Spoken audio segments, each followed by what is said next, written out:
Boa tarde. Estamos iniciando o trabalho sobre impairment e fazendo uma breve introdução para o início do debate que vai ser feito com todo o grupo.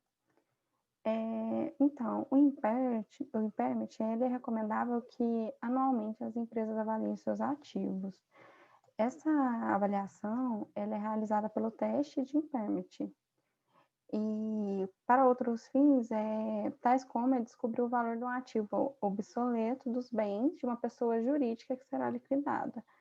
Ou seja, basicamente a gente reavalia o ativo para descobrir qual o real valor dele. O que a gente precisa saber sobre a avaliação de um ativo? Avaliar um ativo pode ser uma atividade trabalhosa. Por esse motivo, muitas vezes, as empresas procuram profissionais da área, né? Ou seja, o contador para poder fazer o teste de impairment, que vai auxiliar nas informações sobre a gestão da empresa, né? E a elaboração do balanço patrimonial, dentre os outros itens, né? Que compõem as demonstrações contábeis, né?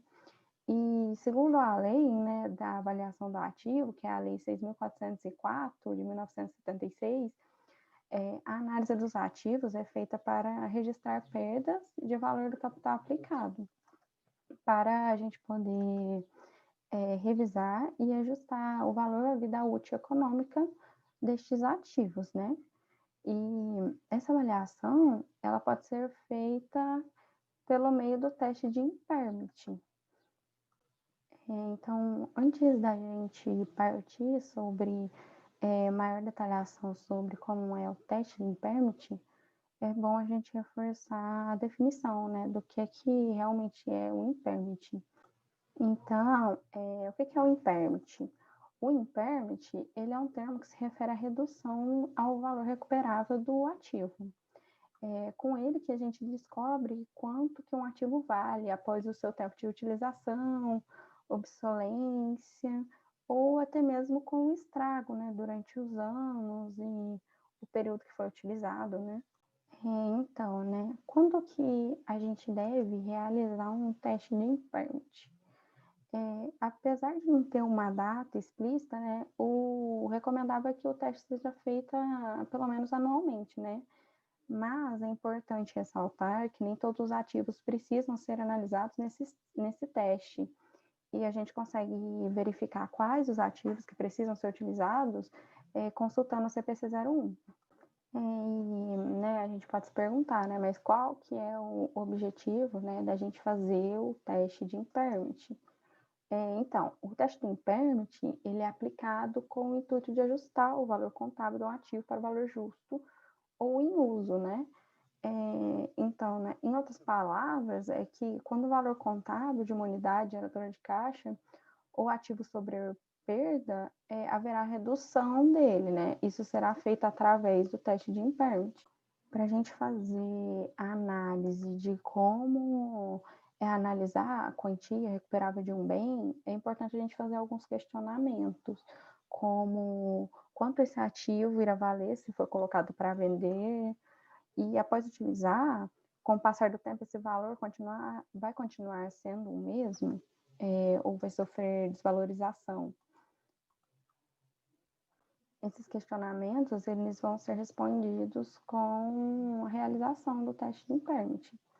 E o que é muito importante a gente ressaltar é que o valor recuperável ele não pode ser maior que o valor contábil. O teste de impairment ele possibilita apenas a redução de valores. Sendo assim, então, o valor do ativo só precisará ser ajustado ao final do teste se for menor do que o seu valor contábil. Caso não seja assim, não é preciso alterar. O impairment ele trata somente de uma redução. E é importante também que antes da gente aplicar o teste de impairment, é possível reconhecer se um ativo perdeu ou não o seu valor. Vamos falar também um pouquinho sobre o reconhecimento das perdas de um ativo.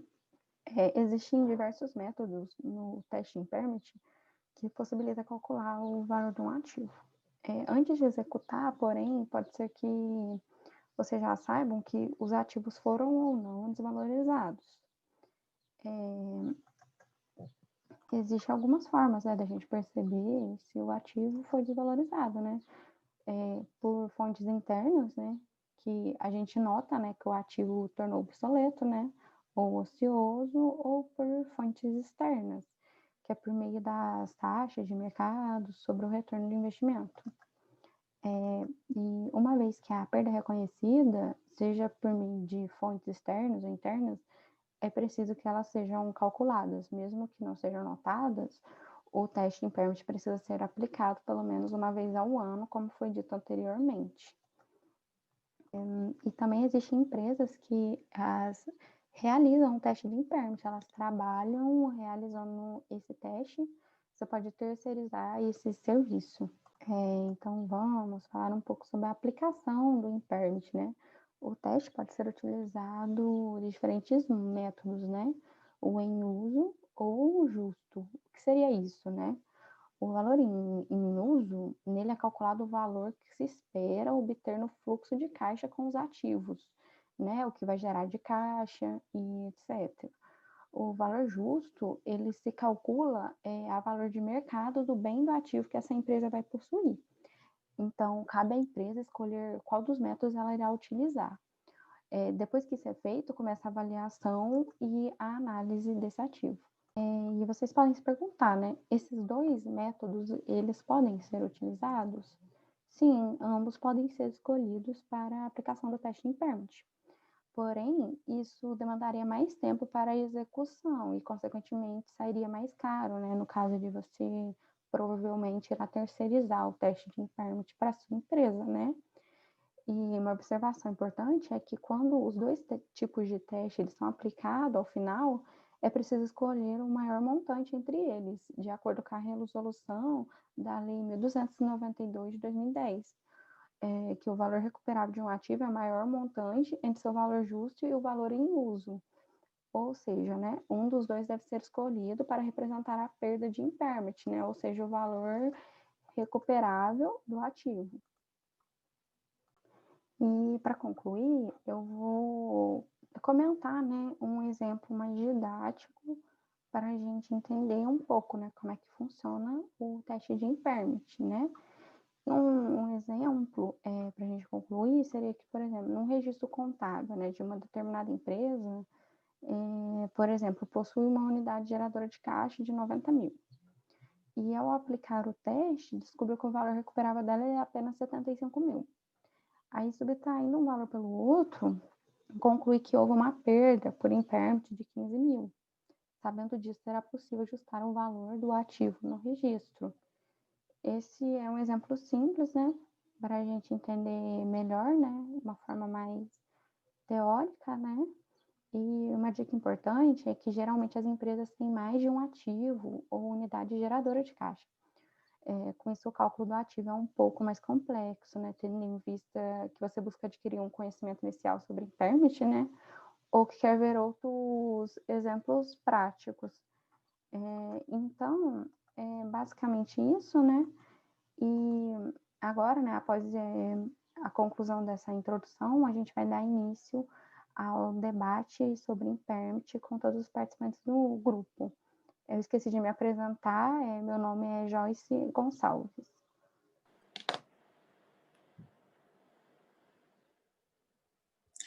Boa noite, pessoal. O nosso trabalho hoje é sobre o impairment. Meu nome é Laura, eu vou começar dando a introdução e falando um pouco sobre a definição. O impairment, com ele é possível descobrir quando um ativo vale depois da sua utilização e obsolescência. Ele foi inserido tem a Lei 11.638, que inseriu o teste de impairment, ou também conhecido como teste de recuperabilidade, inserido no artigo 183, no parágrafo 3º. Ele altera a Lei 6.404, que fala sobre o ativo imobilizado e intangível.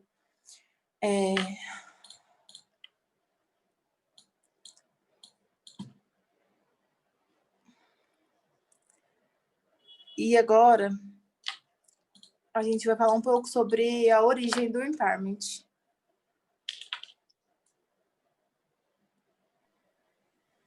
Boa noite, meu nome é Taylor, Vou falar um pouco sobre a origem do impairment.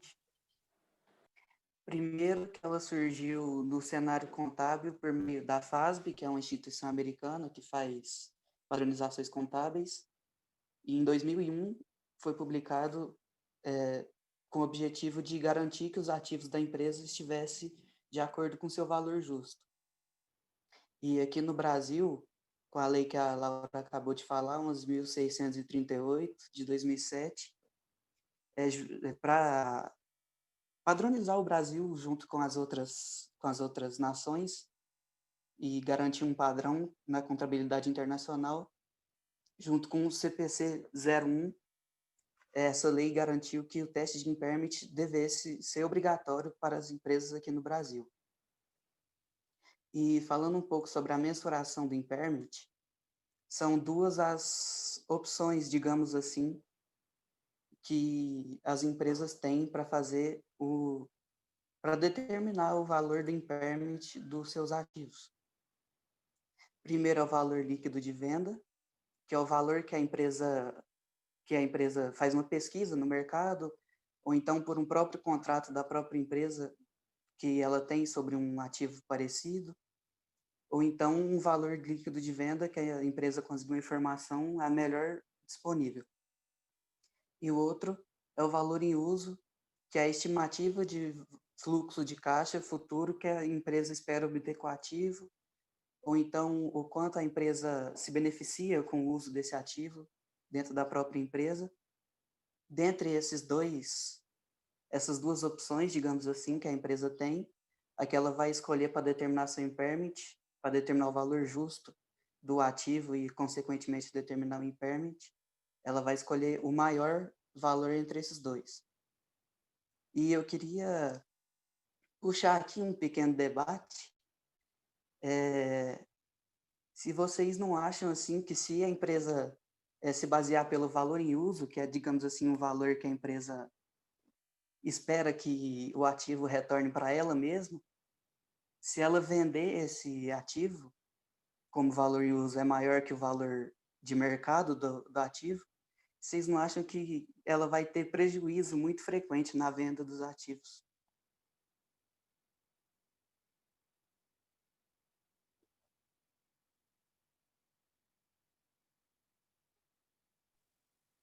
Olá, boa noite. Meu nome é Raquel. Eu sou graduanda de Ciências Contábeis e era para eu estar no quarto período.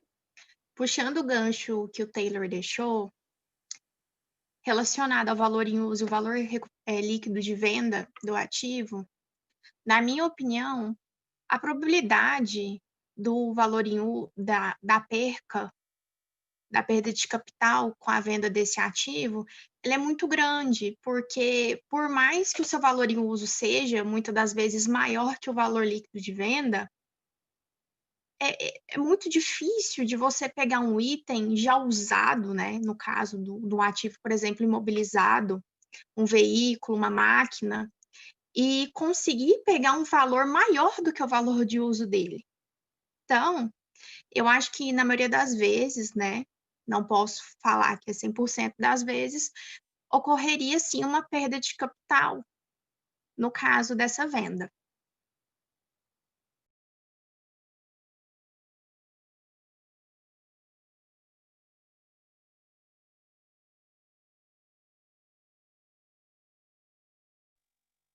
Então, já puxando aqui para dar continuidade, agora falar um pouco para que é utilizado o impairment.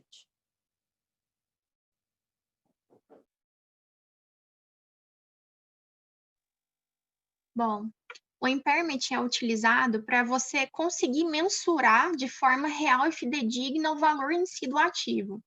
Nós temos a depreciação, para ir, né, ao longo do tempo, nós temos a despesa de depreciação e depreciação acumulada. Porém, né, essa depreciação pode acontecer que ela não acompanhe em si o valor real do ativo. Então, quando a gente tem o valor recuperável, que seria o valor de venda líquida ou valor de uso menor do que o valor contábil do ativo, a gente tem que fazer essa perda por impairment para a gente poder realmente chegar no valor real daquele ativo. Isso acontece com várias coisas. E o impairment, sendo usado pelas empresas, é bom porque ele traz ele traz, de fato, o valor que aquele ativo tem no dia atual. Porque a gente pode comprar um carro hoje e que nem a tabela, né? Que são 5 anos de vida útil e 20% é de depreciação acumulada por ano. Mas esse carro, por exemplo, podem lançar um carro do mesmo modelo, só que no mesmo ano. E aí, como é que você faz? Você vai ter que acabar lançando uma perda por impairment, porque quando um modelo chega, né, um modelo novo do mesmo carro, ele tem, querendo ou não, ele tem uma perca de tudo, principalmente da visibilidade, porque ninguém mais vai estar atrás daquele carro, vai estar atrás do carro novo, que todos nós somos assim, a gente é igual celular, compra um celular hoje, sai um novo, aí o que você comprou já perdeu o valor, já está lá embaixo o preço, você pensa, nossa, eu paguei tanto nesse celular, mas já saiu um novo. Eu sei que esse tipo de aparelho não cabe em si no impairment, que o impairment é realizado no imobilizado e no intangível. Mas só para dar uma comparação assim mais geral, para a gente poder dar uma entendida. Porém, eu creio que mais pessoas possam dar exemplos de como isso acontece. Boa noite, eu sou a Aira, graduanda de Ciências Contábeis. E era para eu estar no 7º período, né? Mas estamos aí, firme e forte.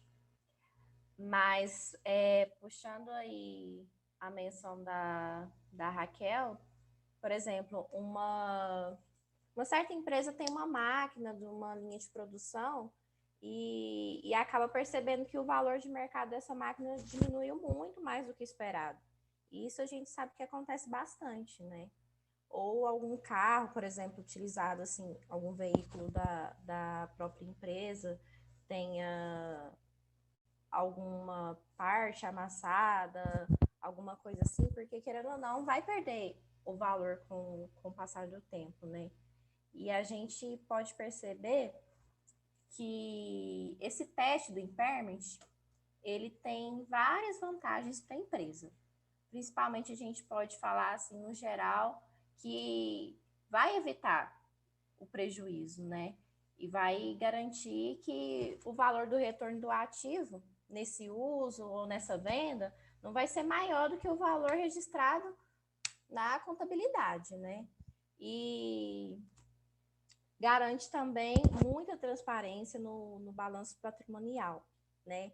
E esse teste do impairment, ele é muito importante, porque assim, por exemplo, a empresa às vezes ela é surpreendida por algum rombo financeiro, algum problema fiscal, e fazendo esse teste de períodos em períodos, a empresa ela consegue garantir, assim, não ser surpreendida por essas coisinhas aí desagradáveis.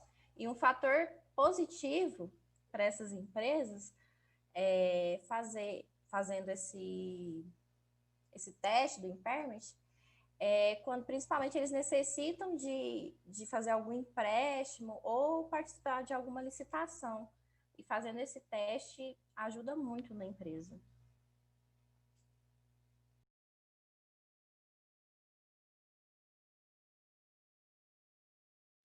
Só para ressaltar, que eu havia me esquecido, o teste impairment também conta, se for necessário, com a sua reversão. Então, por exemplo, eu depreciei um carro e dei uma perda por impairment para ele. No ano seguinte, o valor líquido de venda dele está maior, ou seu valor em uso está maior. Por exemplo, vamos colocar um veículo imobilizado que a empresa usa. Vamos colocar que é uma empresa prestadora de serviço. Ela presta o serviço e utiliza aquele carro. E aquele carro é um chamariz para ela. Aí vamos colocar que um famoso apareceu com esse carro. Eu sei que é uma situação muito hipotética, que é uma situação longe, mas é para dar uma facilidade de exemplificação. Um famoso no dia seguinte apareceu com aquele carro, o mesmo estilo de carro. Aí já começa a especulação. Nossa, mas por que fulano estava com aquele carro? O que busca o quê? Aí as outras pessoas, nossa, se fulano estava com aquele carro, é porque o carro deve ser bom, é um carro mais antigo, mas deve ter algum diferencial naquele carro. E aí as pessoas começam a ir atrás. Entra muito numa questão também de oferta e demanda. Quanto maior a demanda, menor o preço, né? Se não me engano, é isso mesmo. E se a demanda é pequena, a oferta é maior. Então, eu errei, na verdade. Quando a demanda é grande, o preço é maior. Então, as pessoas começam a ir atrás daquele carro, e aí o preço dele aumenta. Do nada, aumentou. Nossa, ano passado tive que registrar um impairment de 20 mil, hoje o preço dele subiu 30 mil. Aí você consegue ir no seu impairment, colocando que tenha mais de 10 mil no impairment. Coloquei como se fosse 10 mil só naquele período, mas vamos colocar que já tinha uma outra perda por impairment naquele imobilizado. Aí eu consigo reverter isso, o que é muito legal, porque, por exemplo, se você não tem o impairment ali, se você até então só tinha depreciação dele, você não consegue reverter o seu valor. O que é muito interessante, porque traz uma tranquilidade que hoje ele diminuiu o valor dele. Mas se amanhã ele aumentou, com muita tranquilidade a empresa pode ir lá, fazer essa reversão para que fique tudo certo no seu balanço.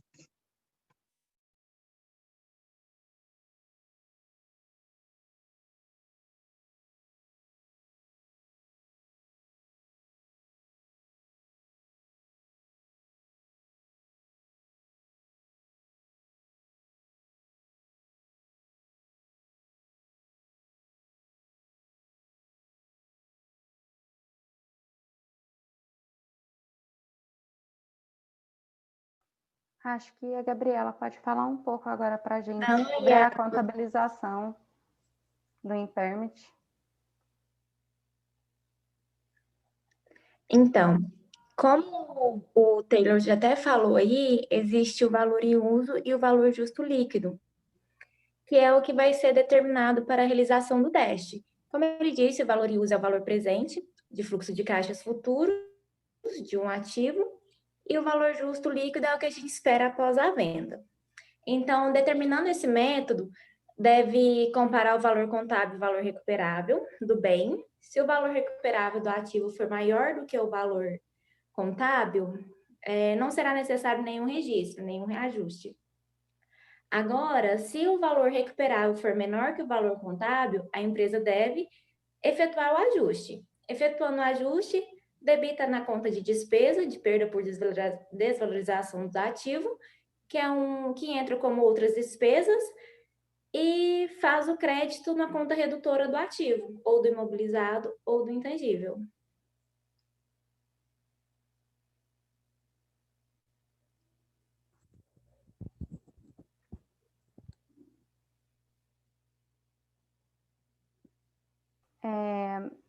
Meu nome é Joyce e puxando a explicação teórica que os outros colegas deram, nós pesquisamos sobre o impairment na prática, também em exemplos mais didáticos, como também em revistas e jornais. E, por coincidência, hoje mesmo saiu uma notícia relacionada a impairment. A CVC, que é uma agência de viagem, né, bem famosa aqui no Brasil, ela anunciou hoje que vai descontinuar as operações da Almundo, que é a unidade dela no México e na Colômbia. E a justificativa que eles deram foram principalmente pelos impactos que a empresa sofreu devido à pandemia, né, com a diminuição das viagens e mantendo esses escritórios nesses países, né, com equipamento, veículos, né, porque a CVC possui carros, ônibus, né, para viagens locais, não compensava, pois o reconhecimento do impairment ficou em 23 milhões de reais dos ativos locais desses países e 3 milhões de reais em despesas legais, indenizações e outras outros tipos de despesa. E de acordo com o comunicado da CVM, as operações da Mundo Agora vão passar para e-commerce, vão ficar pela Submarino Viagens, né, que é uma plataforma conhecida, e diminui os gastos com o mantimento de imobilizado, né? Porque aí não se aplica mais o impairment, né? Considerando que não terá mais escritório físico com o uso de equipamentos que era em volume considerável. E também, como um exemplo mais didático, a gente também pode considerar, por exemplo, a compra de um ativo que possui um valor contábil de R$8.000. Apenas um exemplo, né? E ao ser feito o teste de impairment, percebeu que o ativo diminuiu, o seu valor de uso passou a ser 7.000. Enquanto isso, o valor justo ainda é em 7.500. O que a gente deve fazer quando acontece esse tipo de situação, né?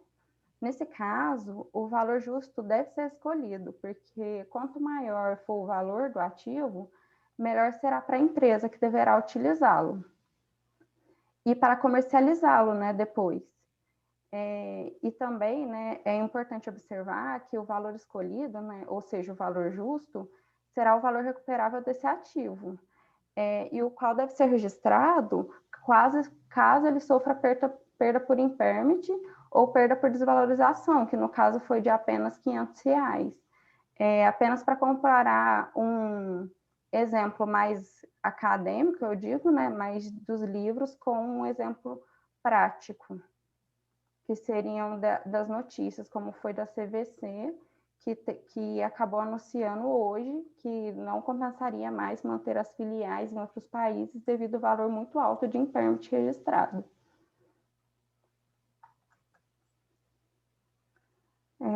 A Tâmara, se você tiver mais exemplos e quiser comentar.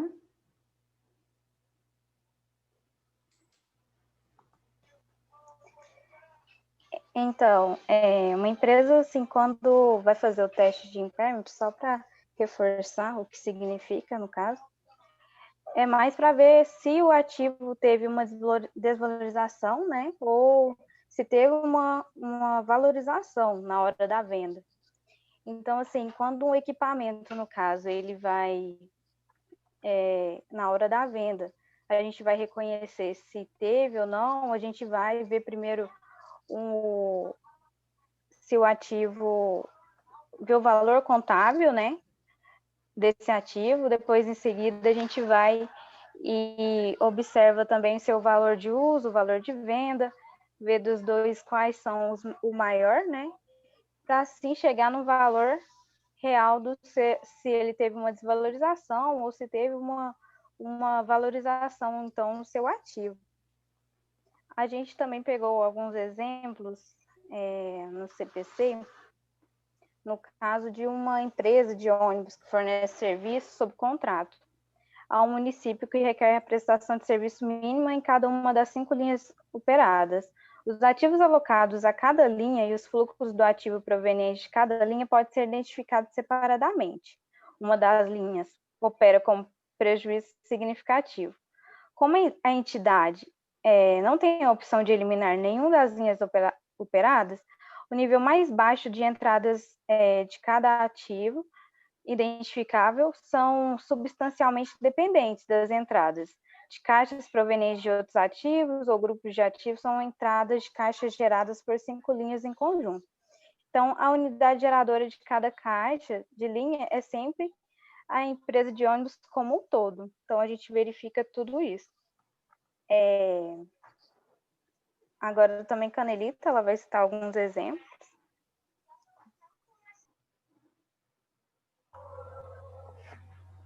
Boa noite, meu nome é Anelita.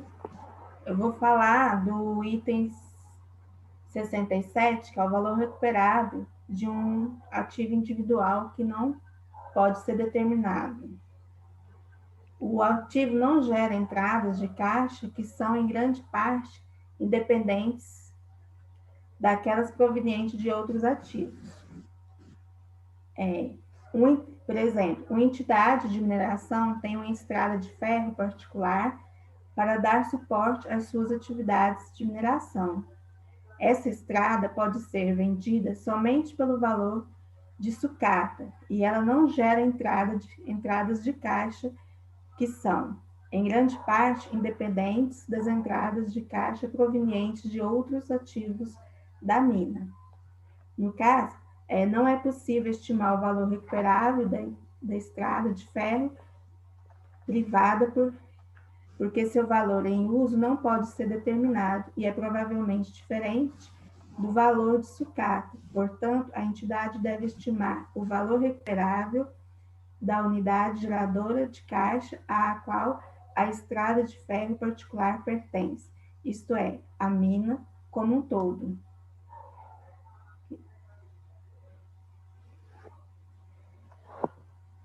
Agora vou passar para as meninas da continuidade. Assim, às vezes as pessoas podem se perguntar, são todas as empresas que são obrigadas a fazer o teste do impairment? Não são todas as empresas que são obrigadas a fazerem o teste. Desde 31 de dezembro de 2008, que o teste do impairment ele se tornou obrigatório só para as companhias com ativo total superior a 240 milhões ou receita brutal acima de 300 milhões. Mas tem algumas exceções que, no caso, aí entra as empresas menores, né? Só que aí, nesse caso, nessas exceções, elas também precisam realizar o teste do impairment, que aí, no caso, seria quando ocorre venda de parte dos ativos ou quando algum desses ativos fica obsoleto ou sofre uma depreciação acelerada. E também tem a exceção de quando a empresa ela declara falência. Aí é obrigatório a empresa fazer esse teste, né, no caso. Como eu reforcei anteriormente, é de extrema importância, né, na verdade, porque o teste do impairment, ele ajusta o balanço à realidade da empresa, né.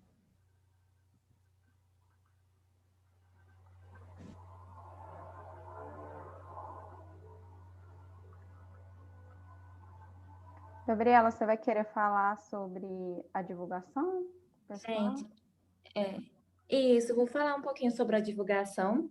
Eu tinha esquecido de falar meu nome anteriormente, Gabriela. A empresa deve divulgar notas explicativas, no mínimo as seguintes informações sobre o teste de impairment.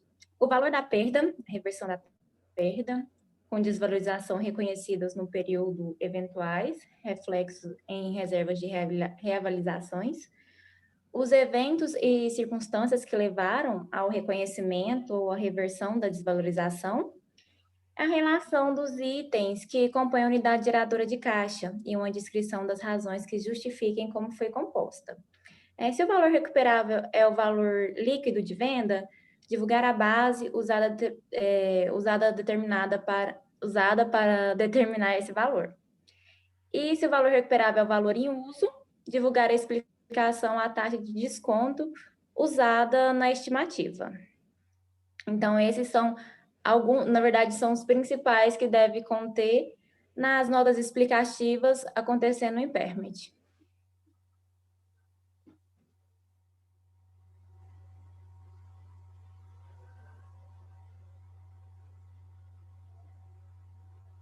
Então, pessoal, acho que é isso, né? Se alguém tiver mais algum exemplo para dar sobre o tema, ou querer reforçar alguma parte teórica.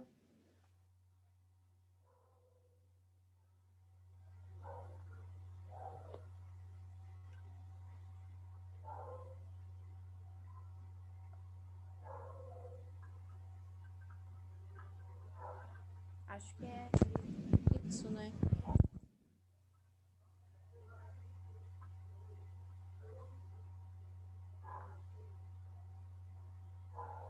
Então, pessoal, acho que é isso, né?